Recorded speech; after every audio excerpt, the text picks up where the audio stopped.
Wisdom Islamic organisation കോതമംഗലത്ത് ഈദ്ഗാഹ് സംഘടിപ്പിച്ചു.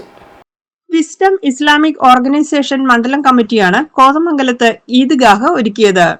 റമദാൻ വ്രതത്തിന്റെ പരിശുദ്ധി ജീവിതത്തിലുടനീളം കാത്തുസൂക്ഷിക്കാൻ കഴിയണമെന്ന് മൗലവി അബ്ദുൽ ഖാദർ സലഫി കാര പെരുന്നാൾ സന്ദേശത്തിൽ പറഞ്ഞു. അസന്മാർഗിക പാതകളിൽ നിന്ന് വിട്ടുനിൽക്കണം. മദ്യത്തിന്റെയും മയക്കുമരുന്നിന്റെയും പിടിയിൽ നിന്ന് മക്കളെ സംരക്ഷിക്കാൻ മാതാപിതാക്കൾ കൂടുതൽ ശ്രദ്ധിക്കണമെന്നും അദ്ദേഹം പറഞ്ഞു.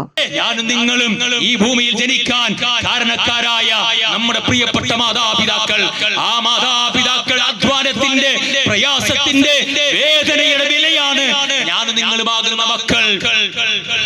നിങ്ങളുമാകുന്ന മക്കൾ. പ്രിയപ്പെട്ടവരെ, നമ്മുടെ ഉമ്മയുടെ കൈ നോക്കിയിട്ടുണ്ടോ നിങ്ങൾ? ഉമ്മയുടെ കൈ നോക്കിയിട്ടില്ലേ?